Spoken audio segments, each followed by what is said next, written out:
What's up, BBN? Welcome into another episode of Believe in Kentucky. Go straight to believe.com, to the website itself, or go to Spotify, Stitcher, Apple Podcasts, wherever you get your podcast.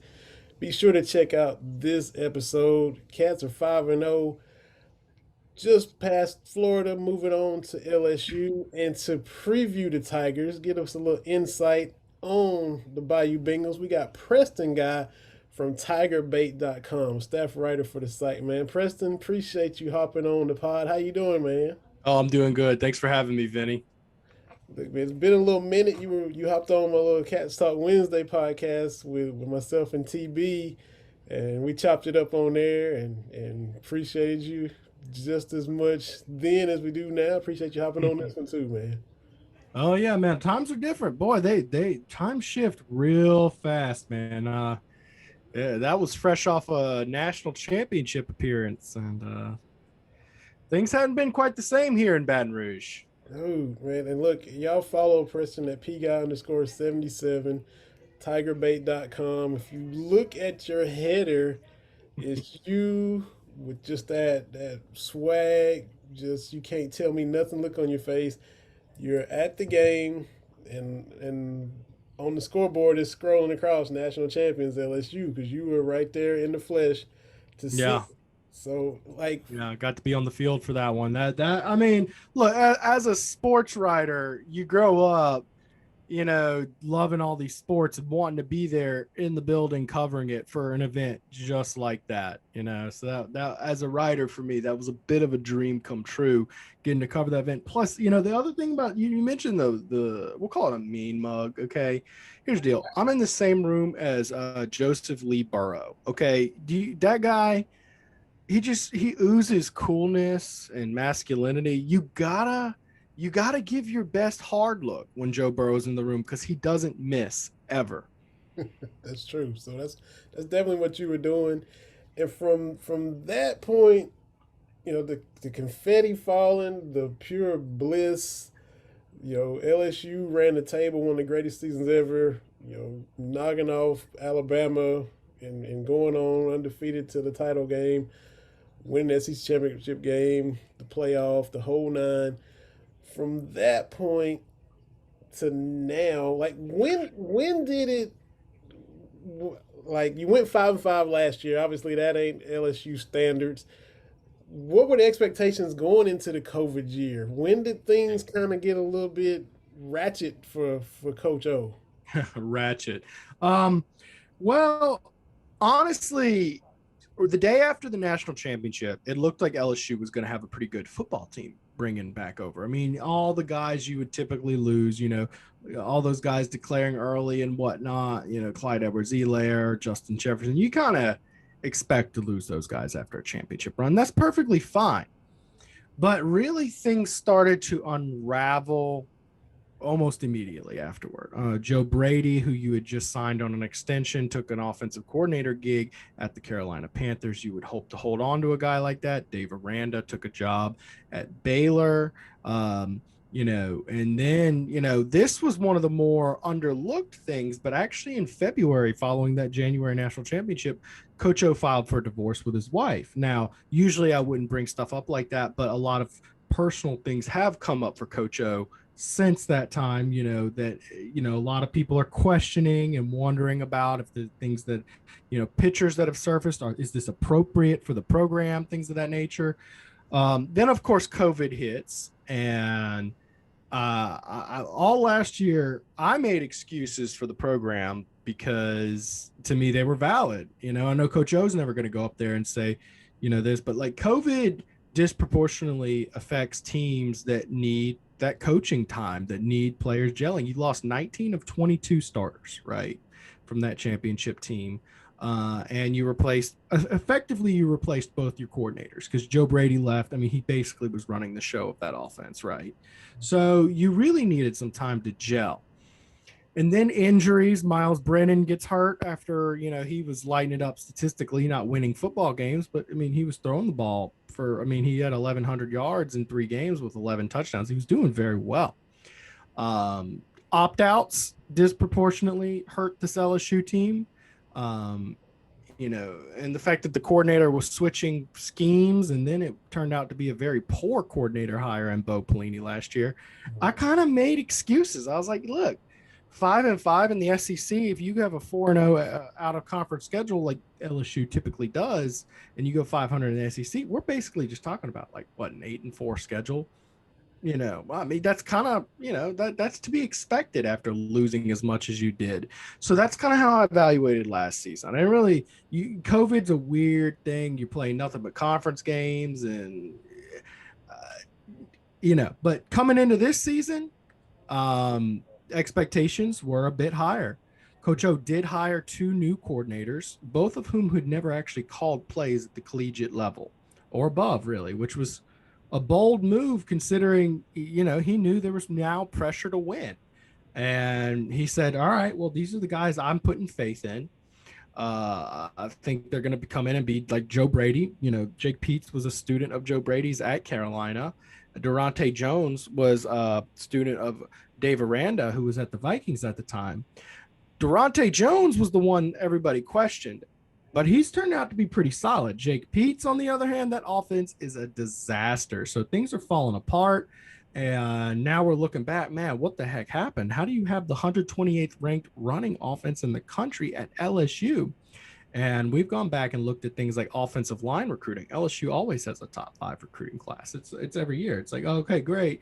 But then you dissect it and here's the thing. On my show last night, I basically said LSU at DB, wide receiver, running back, all those good skill positions is basically Alabama. I mean, if you look at the NFL players and stuff, they're the same at those positions. The difference is Alabama is Alabama in the trenches too. So LSU in the trenches has struggled. And quite frankly, I've done some film breakdown on my show. And the way that offensive line is playing right now is embarrassing. I showed one against Central Michigan, one play where a 2-star defensive tackle for Central Michigan, no disrespect to Central Michigan, but that's like the 5th best school in Michigan. Yeah. And he is just completely dominating not one but 2 interior linemen at LSU. The center and the guard got completely blown up by one player. And those things are happening a bunch. They're missing assignments. So the thing is, it's not, there's just a lot of questionable coaching things that you look at on this team now. And it's like, what is going on? And it's just unraveled so rapidly for LSU. Yeah. And it's, I guess going into the Auburn game, I was looking at his, like you said, LSU being 13th in the conference in rushing is brutal. Weird. I think they're averaging 80 yards a game going into Auburn, 320 yards in 4 games. And you're down there with Mississippi State, who has no interest in running the football. They're down there for a reason because all they do is chuck it around. LSU, I mean, it used to be you guys were running down your throat and everybody was, if we only had a quarterback. You bring in Zach Mettenberger. We need it if we could just get a little bit of a passing attack to complement this great running attack. And now it's vice versa. And the script is flipped. Well, and it's funny because a lot of the struggles we're seeing of this team is the exact opposite of a Les Miles team. So tell me if this doesn't just come out wrong out of my mouth. In the fourth quarter, going into it with a 2-score lead against Auburn, right? LSU did not run the ball until they lost the lead with 3 minutes to play. They called 12 straight passes in the fourth quarter with a lead. And look, say what you want about not wanting to be conservative, okay, not wanting to be predictable. I get it. You want to put points on the board, win the game. Man, I mean, not one run play in the fourth quarter until you blew the lead. You wait until you are now down behind the 8 ball, then you're going to run the ball once. That just it's almost a culture shock for LSU fans. I mean, because the physicality, the run the ball culture of LSU, that's long gone under Coach O. He said, "Nuh-uh, we're going to move the ball." But now they just cannot run the ball. And the questionable moves. So I get that there's not too much you can do about having two interior offensive linemen that are getting blown up by a two-star defensive tackle playing for Central Michigan. Like, there's only so much you can do to make a guy be bigger and stronger and block better, but there's a lot of missed assignments blocking that I've dissected and been like, man, what are you doing? A high school team knows to block inside to out. Why are we doing this stuff? Questionable calls I just went through about not running the ball with a 2-score lead in the fourth quarter. You did 12 straight passes. That's just a cardinal sin. Things like LSU's had 2 running backs. Tyrion Davis Price has been the starter for most of the year, and he's clearly just not a fit for this team because a north-south runner is what he is. He's really good, gets ahead of steam, finds a little crease and hits it hard, goes forward, makes one little sidestep move, but there's no hole. In fact, most of the runs on, and I believe this is a real average, it's the average yards before contact is actually -1. On average, the defenders are touching the running back before they make it to the line of scrimmage. If you're a north-south runner, that's not, there's no north. You're just a south runner at that point because you got to make something happen. You got to pull a little rabbit out of your hat. So Corey Keiner has been the guy who's very much like a Clyde Edwards-Helaire. Got some moves, can spin, can juke, goes east and west. And I understand that, the more traditional approach and more secure approach is to go with the secure ball, ball security north-south runner. But I mean, in this offense, you got to go with that. So he got 5 carries against Auburn, and fans are kind of like, man, what's going on? I mean, Corey Kiner's been pretty darn good when he does get the ball, but it seems like the coaches are just very adverse to letting him go in and thrive. They keep on rotating him out. So a lot of question calls. They're no draw calls. I mean, defenses are running weird, funky formations. Auburn was running a 2-4 toward the end of that game. 2 down linemen, 4 backers, and doing all sorts of stunts and twists. It's working, but it's kind of disrespectful because any coach with a solid running game knows, all right, go ahead and try these triple stunt twists and delay blitzes and 2 down linemen. I'm going to shove the ball up your throat and make you look stupid, but LSU can't because those disrespectful formations are effective against the run. That's how bad it is. So they're not doing draws. I don't think I've seen a single halfback slip screen, like a traditional get 3 linemen out in front and slip it to the right back right behind them.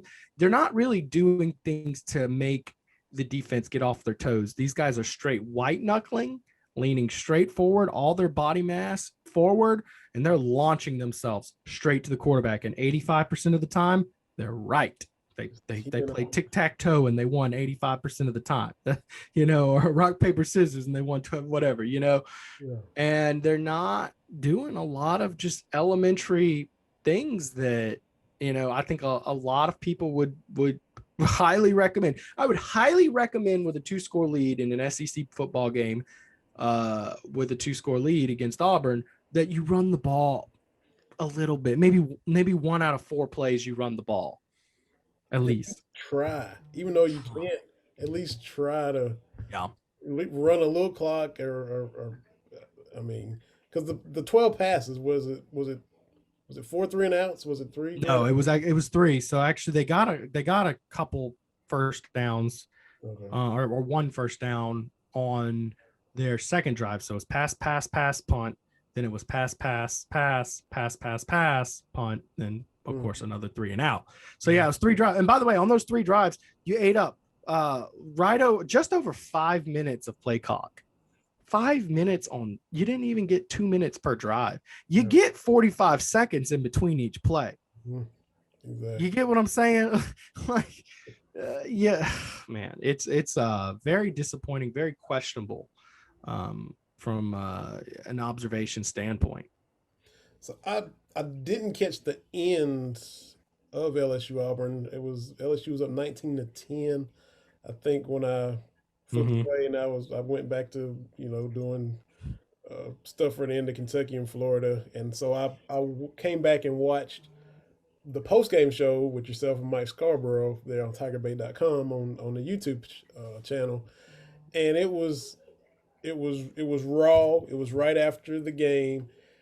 It was, I don't know Mike, but he was wound kind of tight. I don't know if he's always that way. He was wound pretty tight during the show. You guys were both talking, but not like really talking to each other. And Yeah. then there was a lot of course, feedback, fan interaction, getting a lot of comments on the stream and all that. So now that we're 3 days removed, it seems like the emotion still hasn't calmed. Everybody's still ticked off. It's not like everybody had to take a minute to cool off. Everybody still feels the same Yeah. way they did Saturday night. Well, us as media, we try to detach ourselves emotionally, but on these shows, I mean, we're there to kind of match the energy of our viewers, Yeah. and explain to them like, okay, they're probably having an emotional reaction to what they're seeing and watching. Is it validated? And 100%, as much as LSU fans commit themselves to this school, they fill up that stadium, 100,000 people in it. The TAF funds committed to the university are massive. They have a $28 million locker room. They have a reason to have an emotional connection. And when their program is not being managed the way you would like to see it be managed, we're going to address those things and point out like, the issues that I've pointed out to you are pretty much inexcusable for, a program like LSU, especially, considering I think LSU has a natural built-in advantage as a program just with its recruiting soil. Oh my God. Of course, all the things around the program, the Tennessees of the world, they have the 100,000 stadium. They have the facilities. Tennessee has them. Texas A&M has them. A lot of programs have it. There's probably 20 in the country or so who just have that elite echelon facilities and whatnot around it. But LSU's got, it's the only Power 5 school in a talent-rich state. Yeah, and that's a huge advantage. That you probably have to go 300 square miles before you find the next Power 5 program. So all these kids from New Orleans, Lafayette, Baton Rouge, that it's just so much talent. They have to drive past LSU to get to any substantial school. So it's a real built-in advantage. So all these things combined, it's pretty unacceptable to see a lot of the program where it's at. And that's why we're in one of these rare, bizarre situations where a championship coach is now on the hot seat within 2 seasons of winning it, and not just winning it. I mean, that was the greatest season, greatest team of all time. Yeah. But as Pete Thamel for Yahoo Sports pointed out today, Miles, Orgeron both won a championship at LSU, and neither one of them are respected as the X's and O's analysis guy that a lot of championship coaches are, like Dabo, like Saban, like Urban Meyer. I mean, that's pretty much the 5 guys I just made. That's pretty much 3/4 of your championships over the last 20 years, basically. Mm-hmm. So it's not the coaches that have made these teams special at LSU. It's the program itself. And, that's why LSU should consider itself a pretty lofty job and have high standards for their coaches. That was recording before we hopped on here, and I said it. I said, Louisiana. I mean, it's just 4 and 5 stars just fall off trees in Louisiana. Absolutely. They grow on trees, right? And that's the thing we were talking about on our post-game show, is talking about these speedy athletes, the corners, the safeties, the running backs. They're all over the place in Louisiana. You don't have to try hard to find a kid who could run very fast and very strong here in Louisiana.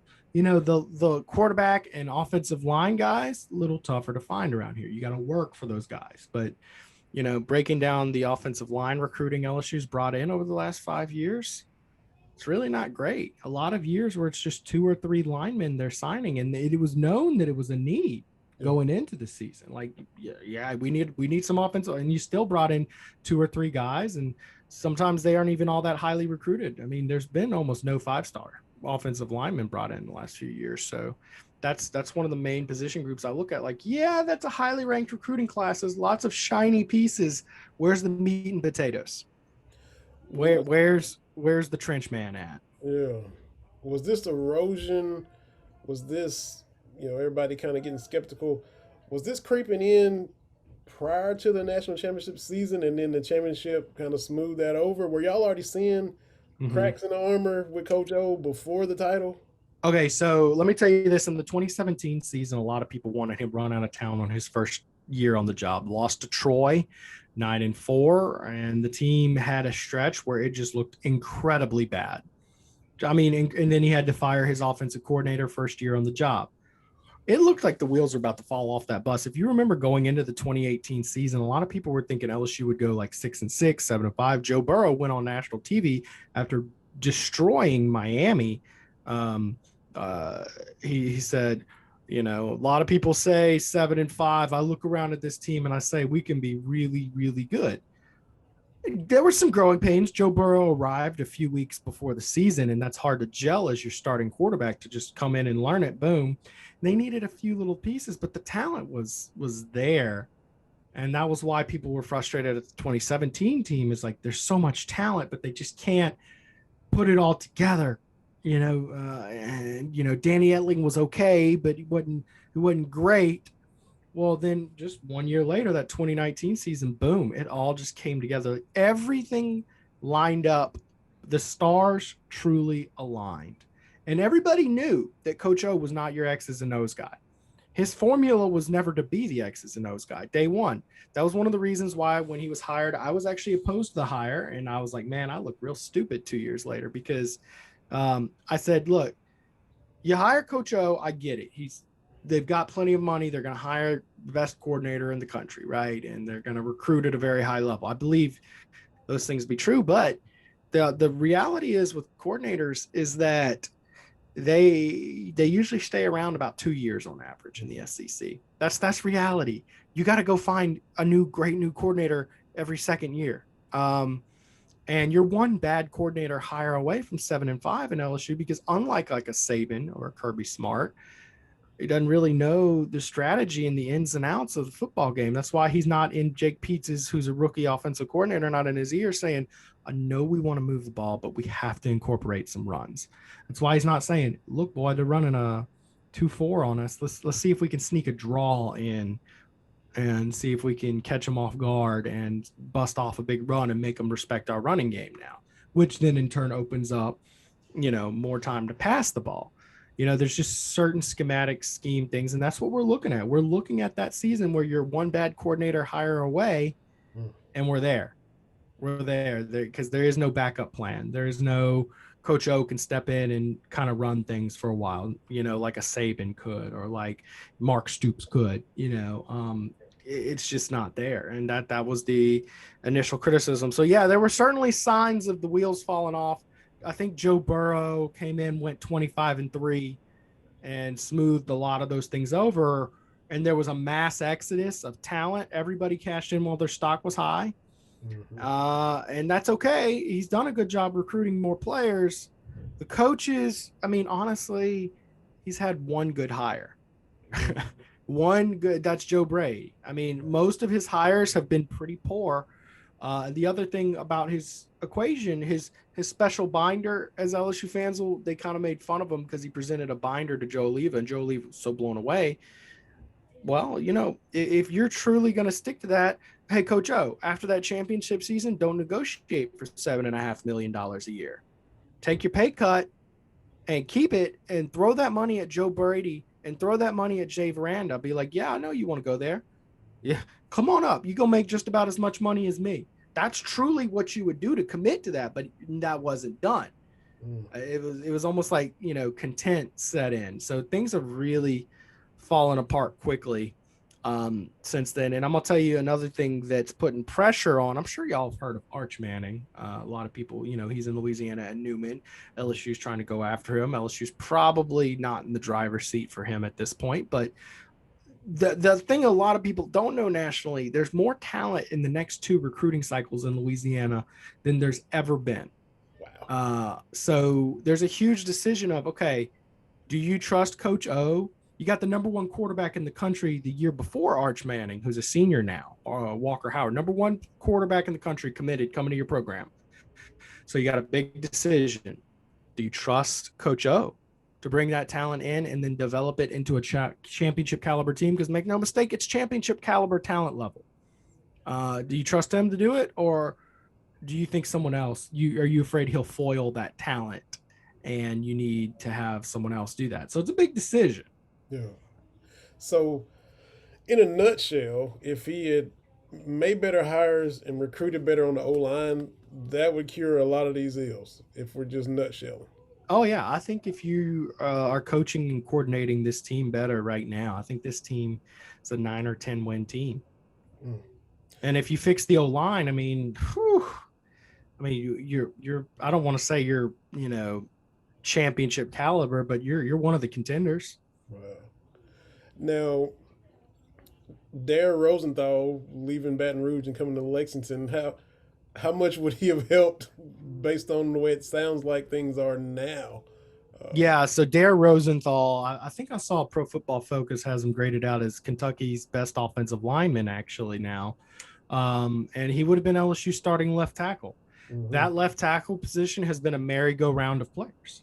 You've had true freshmen there. You've had guys get hurt. Cam Wire, the backup, who, has had some moments. He's been okay at times and not so okay at others. Anthony Bradford's another guy.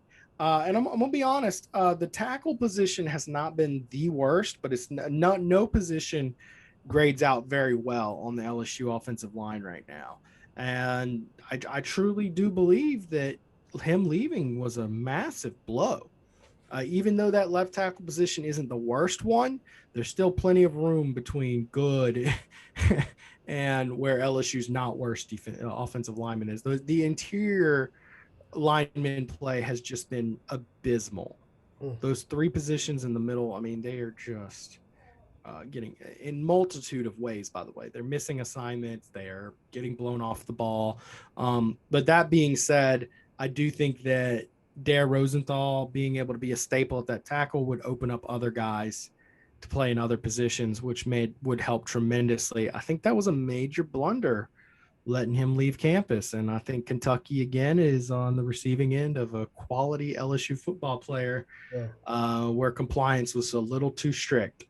Mm-hmm. And I likened it to, a few episodes back, the Yankees in baseball. Every year in free agency, they get who they want, or they'll make a trade and seemingly get who they want and be stacked every October and make a World Series run. It's like the rich get richer. There's no salary cap. They can afford whoever. The struggling Pittsburgh Pirates can't afford who the Yankees can get. That's what Kentucky's offensive line has become. That's what we're wrapping our heads around. They're already one of the better lines in the conference.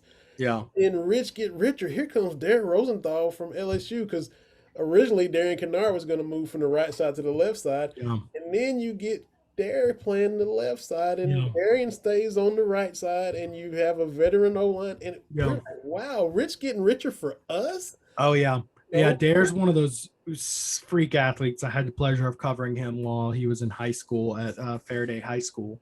Now, his team lost in that playoff game to St. James, like a lot. But he actually was a defensive end. And I thought for sure he would be a freak defensive end.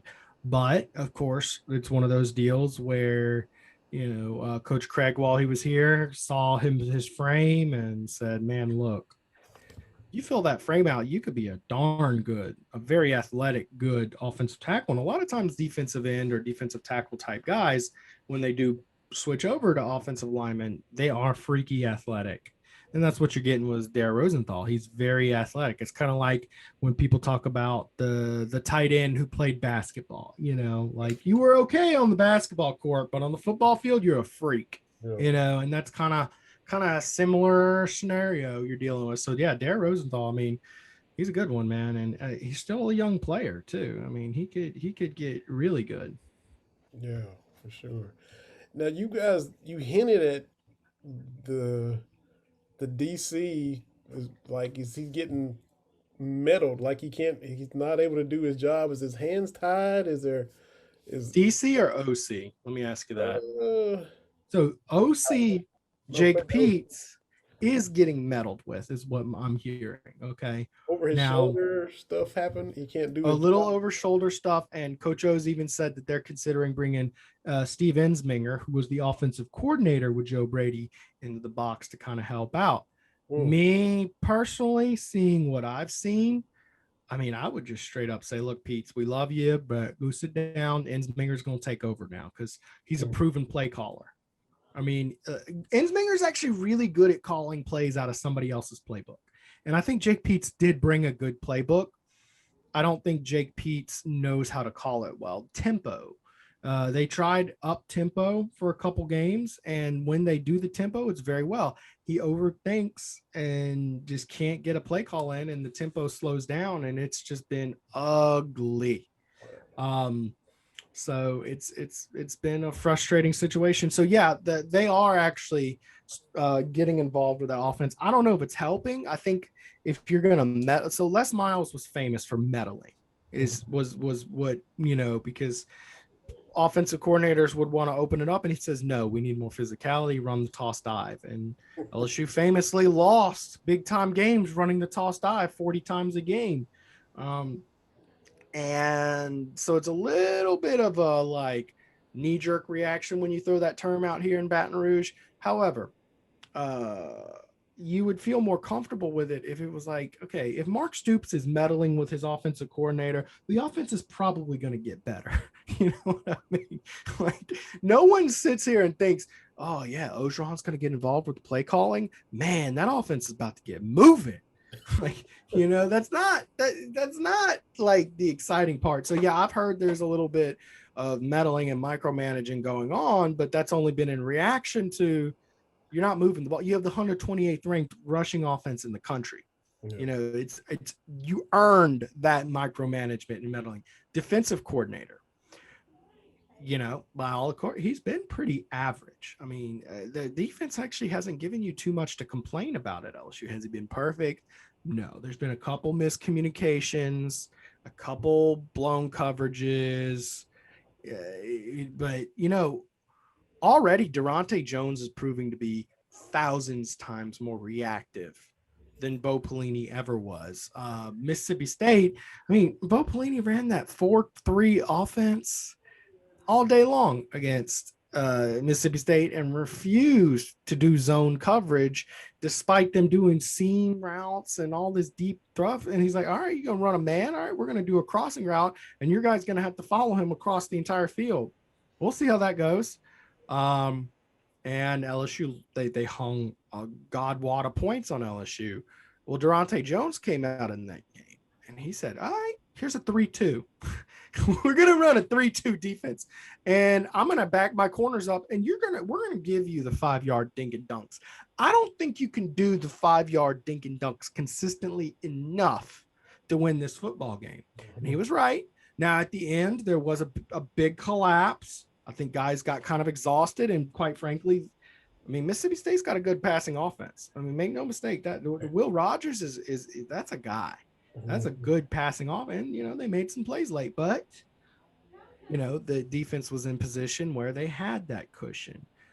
So it is very much so a bend, don't break philosophy for that defense. And I think that defense personnel wise is lacking in a few, not like glaring lacking holes like LSU's offensive line, where you've got guys out there who you would normally like to be third string starting, or guys like, I mean, LSU starting center right now is a guy who transferred from Harvard and won the starting job right away. That's never like a good thing. Like, yes, and win the job, but that's not like great. So linebacker, there's a few linebackers who are built for the 3-4 defense. Damone Clark being one. I mean, he's racking up tackles left and right, but he's not like a great coverage backer. So there's a few personnel things, but I don't think anybody's looking at this defense right now and says, this is going to take years to fix. Okay, he's pretty good. The defense is good enough. So from what I'm hearing, they're not really messing around with the DC. He's kind of earned his keep.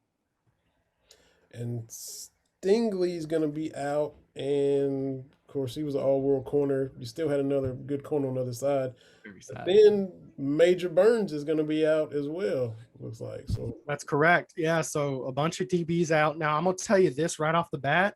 That's the position where if you're going to get some injuries, you want some injuries that okay. you could pick.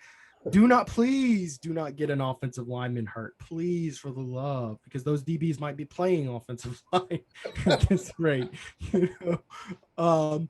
Yeah, obviously, I think Derek Stingley Jr., when he's healthy, is one of the best players in the country, if not the best. And it's been sad because he's been banged up a lot over the last 2 years. I do think that he's at a point with his draft status where if any mild nick or bruise or bump, he's pulled himself out for safety reasons. He don't want to make it worse. But that being said, he's got surgery he's going to have on his foot. He'll be out indefinitely. Major Burns hurts to lose as your starting safety, but there's some other starting safeties. There's some other guys who have started some football games and played well for you. Of course, you just got back Jay Ward, your other starting safety. And you have Todd Harris, who's been around for quite a while, a veteran guy.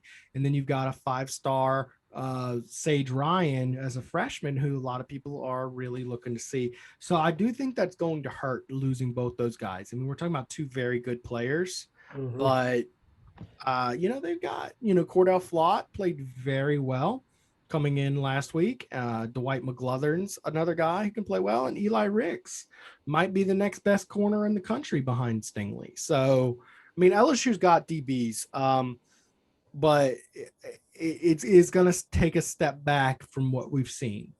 Mm-hmm.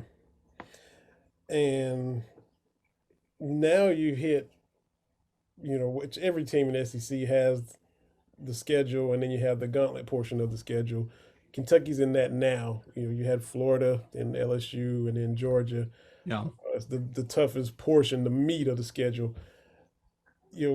Kentucky is ranked now. Y'all probably didn't expect that when the season started. Yeah. You just finished with Auburn, who wins in Baton Rouge for the first time in 20 plus years, and then you got Kentucky and then Florida and still everybody else in the West. Arkansas is better than everybody thought. Alabama, A&M. So it's a rough stretch coming up the rest of the way for Coach O and LSU.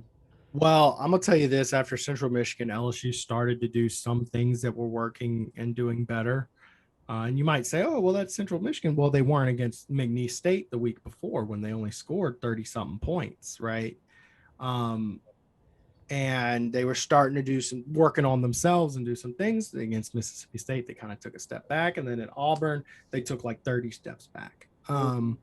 And you had the team looking in the right direction a couple of weeks ago, and I said, "Look, Mississippi State, Auburn, who had just struggled with Georgia State, of course, and then Kentucky, who hadn't beat Florida at the time." I said, "Look, you've got a stretch here. You might be 5-1 going into that Florida game." Well, turns out that gauntlet started 2 weeks earlier because Auburn came in and beat you, and now Kentucky looks like a force to be reckoned with. Certainly better in the trenches, that's for sure. I think we kind of knew that Kentucky was going to be good in the trenches, but I don't think we quite knew Kentucky's going to be as good as they've been this year, undefeated and playing for a lot, quite frankly. And I think one of the things you have to be excited about as a Kentucky fan, college football this year is more wide open than I've seen it in decade plus. I mean, really, you think about all these traditional powerhouses who have been so dominant, the Ohio States, the Clemsons, you can throw LSU in there if you want, but I mean, obviously most years they haven't been elite like those guys have, and they're showing a lot of kinks in the armor. Even Bama, I mean, they barely beat Florida. And in fact, I'd say the only team who's looked elite consistently has been Georgia. And then now you can kind of argue that, okay, well, they only scored 10 points on Clemson. Maybe Clemson isn't that good. So if you're a team like Kentucky, you've got a very good team, a lot of good things going for them, I'd be very excited because this is a year where I would expect pandemonium. It is not near. There's more parity, and the league is less top heavy than it's ever been. And quite frankly, a team like Kentucky has a good chance to go out there and do something big. I mean, real big. Um, it, I think that COVID opened up a lot of opportunities. I remember talking about this a year and a half ago, saying, I'd bet the next two recruiting cycles are going to be the most wildly misevaluated recruiting cycles ever. You missed out on a ton of camps, a ton of visits, and a lot of players committed to schools they have never even been to. And I think that that's going to create parity this year and probably next, that a school like Kentucky with a good football coach sitting there has been waiting for, because that talent gap. You know what I mean? It's tough to infiltrate that talent gap. Like you say, the New York Yankees, well, guess what? They took away the salary cap a year, you know? Yeah. This is a particular year I'd be very excited to be in a 5-0 position. And he's methodically built it, and like I said, for most of us, you're wrapping your head around it. Yeah. There's been good stretches, but it was air raid in the '90s. You got to outscore people. The trenches weren't what he's Right. where they are now. Everybody was hoping that they could handle their business and be 4-0 going into the Florida game. They were able to do that. Offense is still a work in progress. You got a new offensive coordinator. Liam Cohen comes in from the Rams. Hadn't called plays at the college level, so still trying to get that going. There's still some misfires and they're off. But it's also the transfer portal. Dare Rosenthal, who we already talked about, Wandale Robinson from Nebraska. He's a Kentucky kid, and when he was being recruited, he saw the offense and was like, I don't think I want to go there. I'm not really a fit.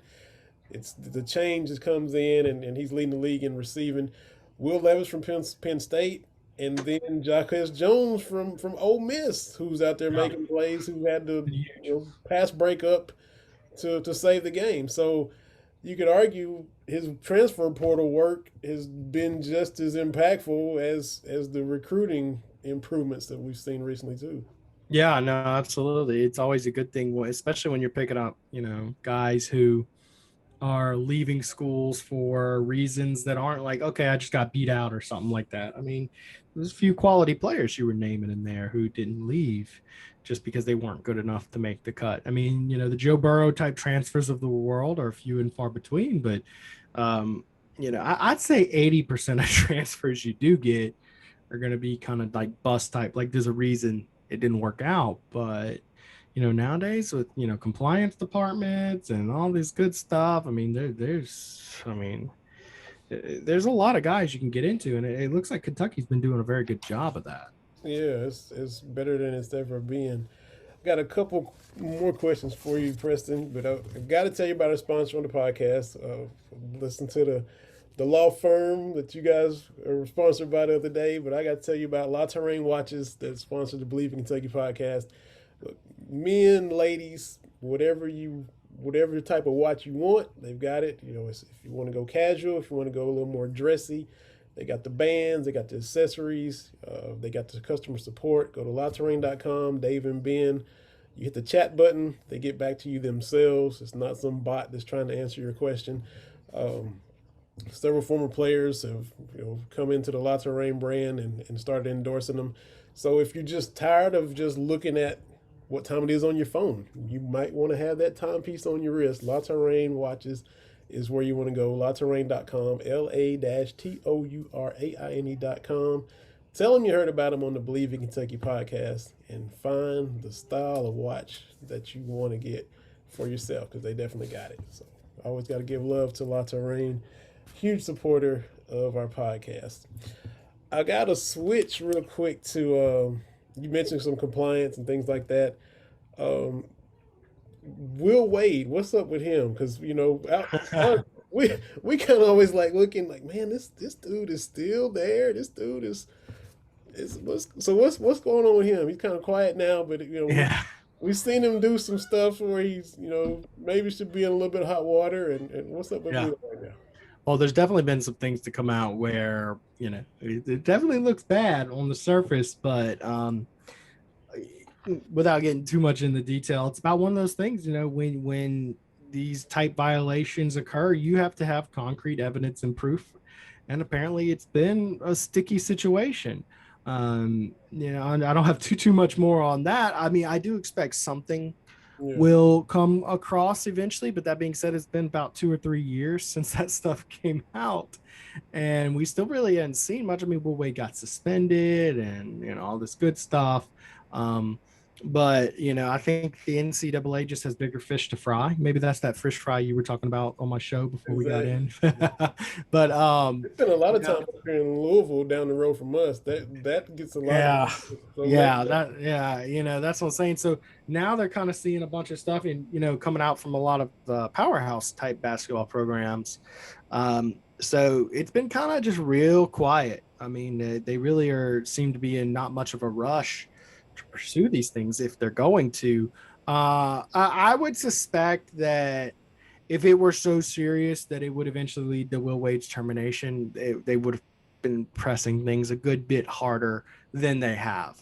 And that being said, Will Wade's continued to recruit at a very high level, despite having a giant magnifying glass all over him now. And not to mention, there was also some recruiting violation stuff coming out about LSU's athletic program as a whole. With there was a hospital foundation in town, but that affected a little bit of football players too. And that's already worked its course out. And LSU, got its little slap. They bowl banned last year, and they have done their scholarship limitations and seems to have worked its course. But it seems like they're kind of coming out on the other side of things for basketball program. I'm not look, full disclosure. I'm the football beat writer at TigerBait.com. As an avid basketball fan, but it's not what makes my paycheck here. But I do think they're going to have a very good basketball team this year. I'm very excited to see it. A lot of guys have kind of come out early and say that they're kind of expecting to see a Final Four type run out of this team. And a lot of good players coming in. So we're excited to see. I think Will Wade's done a pretty darn good job, if you just ignore the recordings that have come out. Exactly. What about the Title IX stuff? Did that increase the heat on O at all? Is that a factor, or is it just kind of on the back burner and it's just on the field that's everybody's worried about? What's going on with that? Yeah, I think that's one of those things that is just going to be quietly handled moving forward. I don't want to go into too many specific details about the case, but no, it doesn't help at all. Right. Anytime you're named in a situation, and then I'm trying to be careful here, because I try to be careful when talking about someone's personal life, because quite frankly, in the age of social media and everybody having smartphones everywhere you go, I mean, a lot of stuff comes out that's nobody's freaking business. Mm-hmm. I mean, and just because but there have been some photos, some compromising photos that have come out of Coach O since that divorce. And that's not a good look amidst the Title IX type case. It's also not good that he was named at all in it whatsoever. And of course, a very small portion of what was going on with Darius Geis was while, he was the coach there. Because Darius Geis did play a few games, just a handful of games under Coach O. Yeah. So there was some, stuff going on. We don't know to the extent or anything, but yeah, that doesn't really help. I'm going to tell you this. So a lot of agents and media and things are now looking at Ed Orgeron as an inevitability, not like if he will be fired. It's a matter of when. And for the potential coaching search that would come up, there was a lot of people throwing that Urban Meyer name out there. Of course, Scott Woodward, the athletic director at LSU, has a strong reputation of making big splash hires. He hired Jimbo Fisher at A&M. He hired Chris Peterson at Washington. He hired Kim Mulkey at LSU now, that Baylor three-time champion women's basketball coach. He likes big hires. So a lot of people were throwing Urban Meyer 0-4 at the Jaguars. I'm going to tell you where the Title IX stuff comes in. He's off the table now. After that. Yeah. I mean, after that video came out last week, like, okay, come on. You can't, there's certain PR things and not to mention his checkered past of stuff with assistant coaches and stuff. You might be able to sweep it under the rug, oh, that was 10 years ago or whatever, and move on. But now that that's come out, it's a real sleazy look publicly. And that's not me saying that. I'm just saying what the public perception is. Because, I mean, I don't like judging people based off of stuff that 20 years ago would have no one would have ever heard of it at all. Yeah. And I almost look at it as an invasion of privacy, but that's the reality. That's a viral video. Barstool Sports is all over it with 6,000 memes, and the memes that would come out if LSU hired him amongst a Title IX type situation would be hilarious, epic, but devastating for the program. It'd be like if Michigan State hired Urban Meyer after the Nassar stuff. The same thing. Just certain. And I'm gonna tell you another guy who is completely off the table, Hugh Freeze, who a lot of people are talking about. And Hugh Freeze that's just, with all this stuff, you cannot go with anybody who has a dicey past with that kind of stuff. You really want someone squeaky clean. You want like a Tim Tebow, but like, maybe someone with a little bit of something there from a long time ago, but no recent, exactly. Front baggage. No, you can't. No viral baggage where the president of your team had to go out and issue an apology recently. And I hear that was more likely than you would think. I'm not going to say, it was like the front runner, but I do know that there was with Scott Woodward would definitely go after that beforehand. There was going to be some pursuit. There was going to be some substantial money on the table. And of course anytime you're the coach of the Jaguars, you're liable to vote at any time. Let's be honest. So there was something there, but not anymore. So that's where the Title IX stuff could have a lasting impact. Just truth be told, I think all the other stuff is going to be something that is survivable, manageable. But you could argue that not getting to hire an elite coach like an Urban Meyer, that could have decades long impact. Exactly. So, man, appreciate you dropping all the knowledge. I hate that there's so much stuff swirling around down there. Hey, laissez le bon temps rouler. That's what we say down here, man. We just pop another boudin, drink another beer, and we roll with it. Absolutely. Are you coming to Lexington? You gonna be up this weekend? I will not be at Lexington. No, we do our post-game show right after the game now, so we're actually better set up to cover the game for these away games. We cover them from afar. So, but we'll definitely be covering it. We're looking forward to it. We're happy for what y'all got going on at that Kentucky program. Yeah, man, appreciate it. And look, we hope you kind of get right next week against Florida. That's what the hope is. But for all the LSU fans that are coming, look, Keeneland is going to be open in the weekend. It's going to be popping for all the race fans. And like the last time LSU was up, I think it was 2007 when they played in Lexington when Les Miles was there. I think that was a Keeneland weekend too. So the LSU fans love coming out to Keeneland and seeing the sights. And so Lexington's a fun place this weekend for all the purple and gold that is coming. So hope everybody has a fun weekend while they're up here. That's wild to me. That tells me right there the SEC needs some restructure. If 2007 is the last time LSU made it out there, that's bonkers to me. Are you kidding me, man? There's kids watching the game who hadn't even been born in 2007. I mean, come on, man. What are we doing, SEC? I think the time before that was Bluegrass Miracle too. Yeah, see, it's been just two great games on both ends of the spectrum. And to that point, Texas A&M hasn't been to Lexington yet, as far as in football. So it just get the pods or whatever you gotta do. Yeah, I'm gonna say, wait. What's your take on the Texas Oklahoma thing? Then are we in favor of pods like that?